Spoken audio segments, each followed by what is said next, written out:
салом дӯстони азиз, иҷада мо дар шаҳри Минскем я торговый центрро омадаем. Амҷада проектиями шаҳрай ба фикрам тамошо кардастем. И влога полни дилафрӯз видео кадай каҷала маҷалай аҳамият натием. Тамошобино мо инами торговый центр Данна Молл даем. 3 этажабда и кришашаям хе полни шишагӣ. Иҷада ҳолиам ковида. Короче биёи ваксинатсия кунем халиам халива паку. Қати дилафрӯз инам иҷада. Уже путешествие ҷони мо задагия. Скучная уже. Неки ҳолиам корои документ буд мо мондагия. Дилафрӯз неки хурсанда дарс намерава.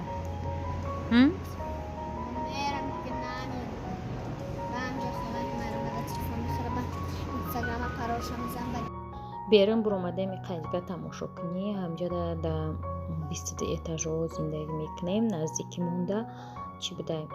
Наи библиотека будай. Ой дури чӣ здания боша? Иқа интересный супермаркет боша, гипермаркет боша. Пеш омадем ки и библиотекаи миллишон будай. Дар шав хусро будай. Рӯзонаам ба тарбо омада будем, сурат гирифта будем. Неки шавда бо иқа интересненькие здания. баъд па гашда мо вокзал омадем.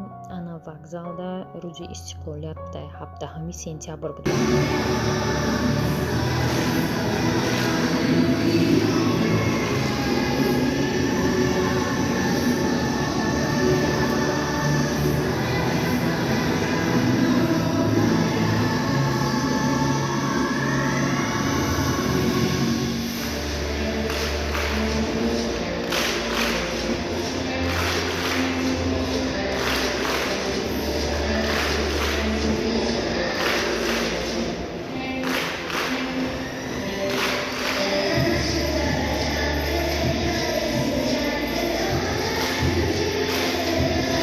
Салом подписчикои боду ҳавора бинен. Чанд рӯз видео накардем.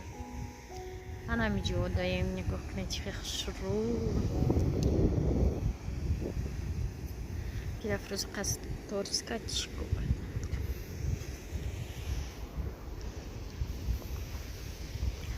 саёҳати мо давом дорад. Даи қишлоқча мо қариб 3-4 рӯз истода будем. Баъд бо Минск гашта омадем. Фансешаи Милана Хаметова блогери 12 сола буд. Дилафрӯзда интересный буд. Гуфт биё мерем. Майли гуфтем, рафтем. Ҳамақа одам. Вокзалам хеле пури одам. Ҷои встречаш пури одам. Соати 3 сар мешид, мо соати 2 рафтем. Одама мебинем. Короче, подписчиков, фан-встреча и Милана Хаметова омадем. Одама бине, ҳамҷа 1 миллион одама. Представляете? Азбаски одам беҳад бисёр омадай, вай соати 3 соати 2 омадай, 10 минут бай хондай рафтай. Иққадар одамом ҳамаи мо дар берун бефоида истодем ва баъд фаҳмидем ки вай кайҳо уже рафтаге. Короче, фан-встреча нашида. Не путю, ведь я люблю свою лучшую подругу от пути. Не путю, ну кому я говорю? Не путю, ведь я люблю. Всегда мы друг для друга. ЛП.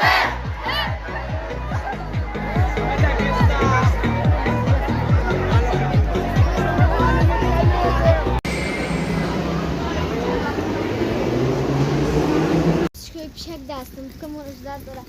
Ёки чизи хча ждать дора, автобуси хча. Салом мегаем я.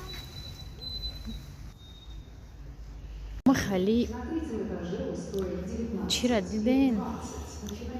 Чӣ мегӯянд ша аэропорте ки ҳеҷ кам нестай, намедонда куҷои и ҷои билет фурӯшиш.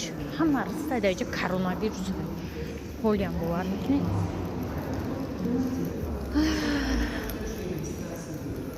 ё ку болош буроем. ҳама ҷо руста. биёй наиқати мерем. хулоса тамошобино хай кофтем дар аэропорт исус билет харидем. барои пешаи билет харид бояд ковид мекарда, обязательно будай. Мо просто хато кардем. Агар электронный билет мехаридем, оли ковид накарда мегзаштем мерафтем. Хай рафтем, баъд ковид кардем. Ковидш 90 рублеи ҳамё. 90 рублеи ҳамё 300 чанд сомонӣ хмонда ковид. қариб 400 сомон ба фикрам ковид кардем. Ҳардумо 400 сомон диломо зада. Барои ки дига ҳеҷ ҷода дар кор нест. Ман намедонам чӣ вадай ҷамъ кардем. Баъд билет харидем. Ина мози Москва рафтестем. Ай Минск то Москва ҳамагӣ 40 минута ё 1 соата ҳамқа вақт мерава. Самолёт ҳамқа вақта мерава.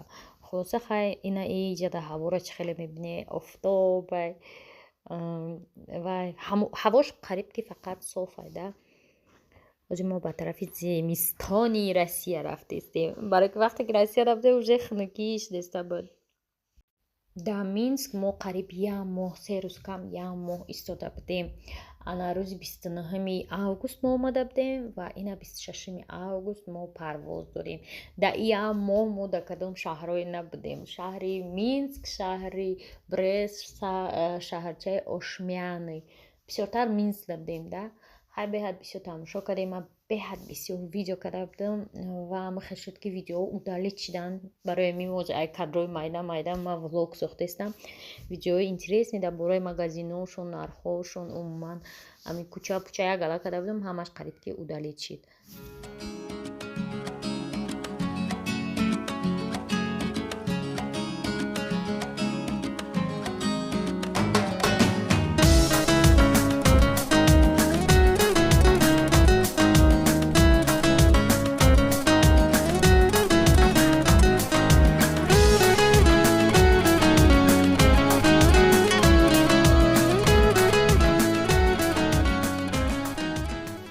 خیلی که تماشا بینو گفتم مسکو با ابر و بارانش ما را پشواز گرفتک. هوا گرفتگی باران ما ساعت 12 در аэропорти Домодедово رسیدیم و اساسا شد приключение. من هم سیاحتی ما با приключение با خیلی команда ما کلام بود приключение بودک да. بعد ما отдельный видео да нақлтон мекунем ки чӣ дар Узбекистон дар прямой эфир машмура гуфта будам билеттора фиреб кардан фурӯхтан. Чӣ дар Қазоқистон проблема шуд дар граница, бо дар Беларусия проблемаи прописка ва бо чӣ ай Москва омадем бо проблемаи ҳамин дар аэропорт қариб 1 сутка мо мондем. Картомо вообще кор накард, виза кор намекард. Неки ман Алифа пурсида будам ки виза кор мекунад дар Беларусия, дар дигар ҷоҳо гуфта буд неки Россияда кор намекард. Ман Россияра напурсида будам, Беларусияра пурсидам. Ман хел кардам ки Россияда кор мекунад, неки беҳад подтвардид шудам Россияда вообще виза голд карташ кор накард. Ҳамин системаи виза кор намекард.